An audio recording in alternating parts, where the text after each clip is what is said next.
Dylan was a bad kid. His parents had done everything they could to help, but if he didn't learn to do right, then he was looking at prison.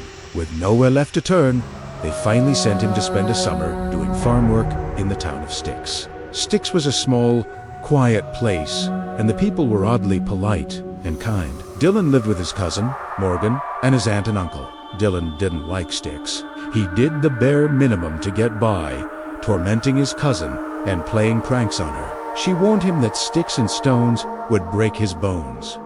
But Dylan laughed at her. Sticks and Stones was the name of their scarecrow, and there was a legend about him. Apparently, years ago, the town had killed an innocent man and robbed him of his goods.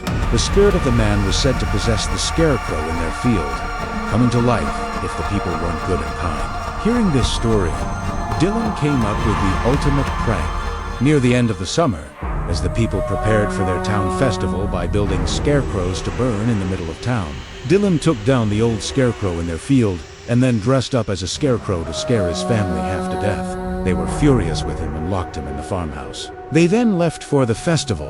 Dylan was just about to break out when he saw a figure on the porch. He couldn't quite make out who they were, however, because of the wide-brimmed hat they wore. The porch light cast their face in darkness. When he asked who they were, the figure replied, "Sticks and Stones," in a raspy voice. Dylan, thinking it was his cousin, laughed at the figure and closed the door. Moments later, he heard a crash upstairs, then footsteps, then came raspy breathing. Dylan fled the farmhouse and started to run for town, taking the road through the cornfields. As he ran, he looked behind him to see something made of wood skittering along the ground like a spider. Dylan tried to lose it in the cornfields, but then got lost. The scarecrow found him and knocked him unconscious. When Dylan woke, he couldn't move his arms or legs. He had been bound to a scarecrow stand.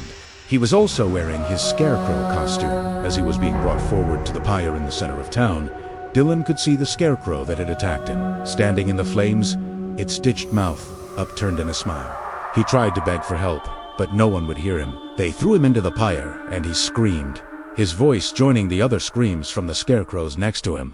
Thanks for watching. I'm Grim, and you've just watched one of my stories from the Midnight Hour and Other Scary Stories.